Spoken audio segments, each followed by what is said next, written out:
नमस्कार, प्रणाम। मैं रजनीश कुमार पांडे एक बार फिर से आप सभी का हार्दिक स्वागत करता हूं आपके अपने चैनल प्रैक्टिस मॉक एसएससी पर। आज मैं फिर आप लोगों के लिए शानदार क्वेश्चंस लेकर आया हूं जो पेपर के पॉइंट ऑफ व्यू से बहुत ज़्यादा इम्पोर्टेंट हैं। तो शुरू करते हैं बिना किसी देरी के। जैसा कि पहला क्वेश्चन है दोस्तों, जीएसटी काउंसिल, जीएसटी आप सभी को पता है, गुड्स एंड सर्विसेज टैक्स, जो कि एक इनडायरेक्ट टैक्स है, याद रखेंगे, स्टेटमेंट में पूछ लेता है। जीएसटी काउंसिल की 92 बैठक हुई है, मतलब जीएसटी काउंसिल की 92वीं यानी कि 92 मीटिंग हाल ही में संपन्न हुई है। और वो कहाँ पर हुई है? वो हुई है न्यू दिल्ली में। तो याद रखना, न्यू दिल्ली में जीएसटी काउंसिल की कौन सी बैठक हुई है? 92वीं बैठक हुई है।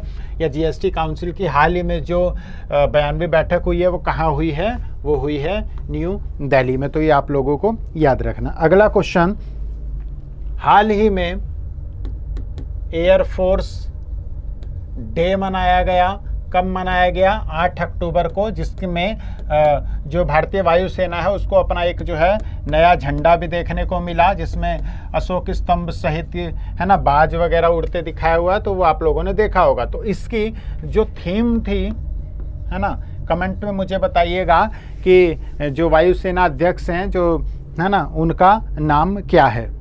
ठीक है, जो वायुसेना अध्यक्ष है जो एयरफोर्स में, उनका नाम क्या है। इसकी जो थीम है प्यारे बच्चों वो ये है, IAF air power beyond the boundaries. जो एयरफोर्स डे 8 अक्टूबर को मनाया गया 2023 में, उसकी 2023 की थीम थी IAF air power beyond boundaries. ठीक है, ये आप लोगों को याद रखना है। प्यारे बच्चों, जो कभी संघर्ष से परिचित नहीं होता, इतिहास गवाह है, वो कभी चर्चित नहीं होता। असफल होने से कभी भी डर नहीं लगा है। पढ़ेंगे या तो पास होंगे या फेल होंगे। डर लगा है कि यदि असफल हो गए तो माँ बाप के चेहरे उदास हो जाएंगे, इसलिए वो दिन ना देखना पड़े, इसलिए हमें हर हाल में सफल होना है। असफलता में से ए हटा देना है, ठीक है, और मेहनत करना है। ठीक है, इम्पॉसिबल भी क्या कहता है? I am possible. तो एक सकारात्मक ऊर्जा के साथ, एक पॉजिटिविटी के साथ हम लोगों को मेहनत करनी है। चलिए अगला क्वेश्चन देखते हैं। हाल ही में टेक्नोलॉजी एंड इंडियन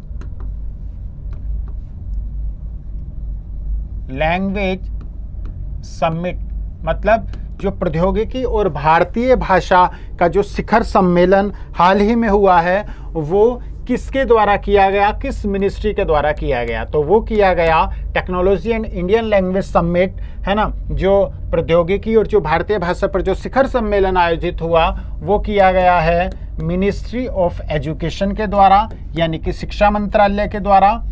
और शिक्षा मंत्री कौन है? धर्मेंद्र प्रधान। तो ये भी आप लोगों को याद रखना है। कौन है? धर्मेंद्र प्रधान। ठीक है, चलिए नेक्स्ट क्वेश्चन भी की तरफ चलते हैं।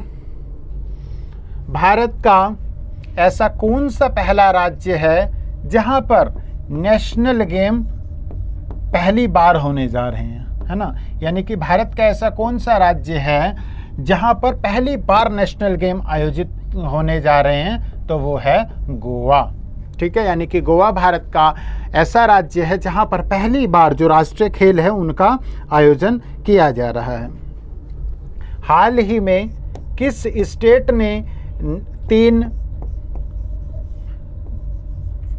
नए डिस्ट्रिक्ट, 3 नए जिलों के बनाने की घोषणा की है? तो वो की है राजस्थान। और जैसा कि आप लोग जानते हैं, राजस्थान में जो चुनाव की भी घोषणा हो चुकी है। इस समय राजस्थान में कांग्रेस की सरकार है।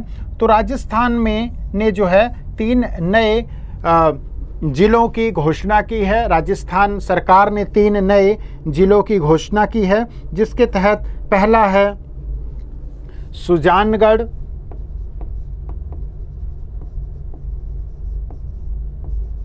मालापुरा, सुजानगढ़, मालापुरा और कुचामन। ठीक है, कुचामन। तो 3 नए जिले, 3 नए डिस्ट्रिक्ट, जिसमें राजस्थान ने ये घोषणा की है कि वो जो है अपने यहाँ 3 नए जिलों बना रहा है। पहला है सुजानगढ़, दूसरा है मालापुरा और तीसरा है कुचामन। ठीक है, इसके अलावा टेक्नोलॉजी एंड इंडियन लैंग्वेज जो समिट हुआ है वो किसके द्वारा हुआ है? Ministry of education. और कौन है मिनिस्टर ऑफ एजुकेशन? है ना, कौन है? धर्मेंद्र प्रधान। ठीक है, अब और देख लेते हैं। इलेक्शन कमीशन चर्चा में है, क्यों है वो आप लोगों को पता है।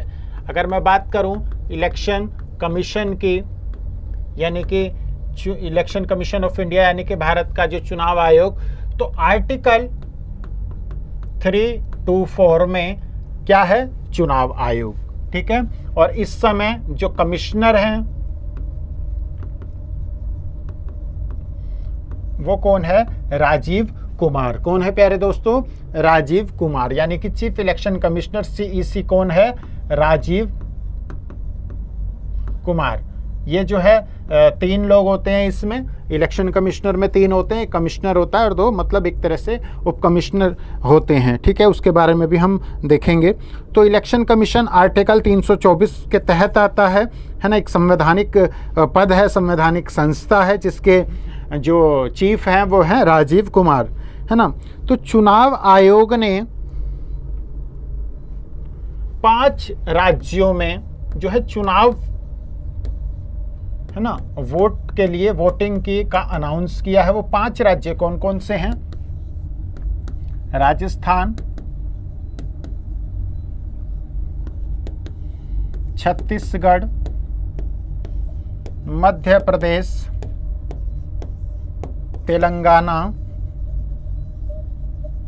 और तेलंगाना के अलावा मिजोरम। अगर मैं बात करूं तो यहां पे ये देखेंगे कि राजस्थान में इस समय कांग्रेस का शासन है। छत्तीसगढ़ में भी कहीं ना कहीं मतलब क्या है? कांग्रेस का ही शासन है। MP में BJP है। तेलंगाना में BRS है, भारतीय राष्ट्र समिति, और मिजोरम में MNF है। ठीक है, मिजो नेशनल फ्रंट के नाम से। तो इन 5 राज्यों में घोषणा की है कि यहाँ इन 5 राज्यों में चुनाव होंगे, और वो चुनाव कब से कम होंगे?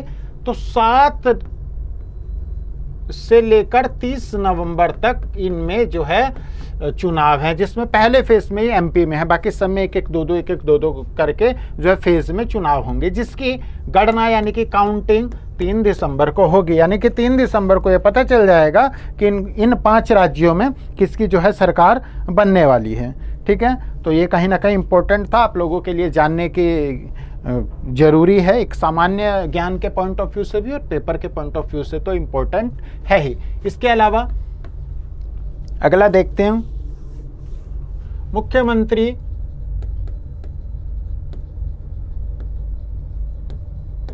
लोक सेवक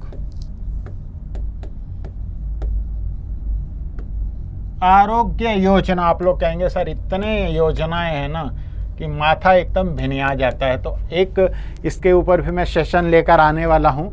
जो योजनाएं हैं, जो स्कीम्स हैं, कौन सी इम्पोर्टेंट है, हमें सिर्फ वही देखना है और कैसे ट्रिक बेस पे हम लोग उसे करेंगे। ठीक है, नोबेल अवार्ड की जो है ट्रिक वाली वीडियो चैनल पे है, प्लेलिस्ट पे है, तो वहाँ से भी ज़रूर करें, क्योंकि नोबेल जो है बहुत ज़्यादा इम्पोर्टेंट होने वाला है आप लोगों के लिए। तो मुख्यमंत्री लोक सेवक आरोग्य योजना हाल ही में असम गवर्नमेंट द्वारा जो है वो लॉन्च किया गया है, और असम के बारे में एक ऐप का भी बताया था, संवाद ऐप। ठीक है, सरपंच संवाद ऐप। तो ये भी क्या है? ये भी किसने मतलब किया है लॉन्च? मुख्यमंत्री लोक सेवक आरोग्य योजना जिसने लॉन्च किया, यानी कि असम गवर्नमेंट ने। ठीक है, अगला प्रश्न, जो 19वें नेशनल जो 19वें जो एशियंस गेम है, एशियन गेम की वीडियो भी चैनल पे प्लेलिस्ट में है, ज़रूर देखें। जो 19वां एशियन गेम है जिसे एशियाड भी बोलते हैं शॉर्ट में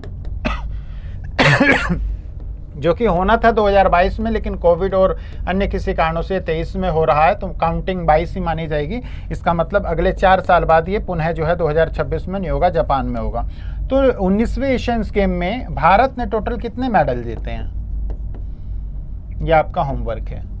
या तो मेरी वीडियो देखिए, या आप जानते हैं तो इस रिक्त स्थान को कमेंट के माध्यम से भरें, या फिर आप जो है गूगल करें, वीडियो देखें, जैसे भी देखें। मुझे ये बताइए कि 19वें एशियंस गेम में भारत के हाथों कितने स्वर्ण जो है वो मेडल लगे हैं, तो कमेंट जरूर कीजिएगा।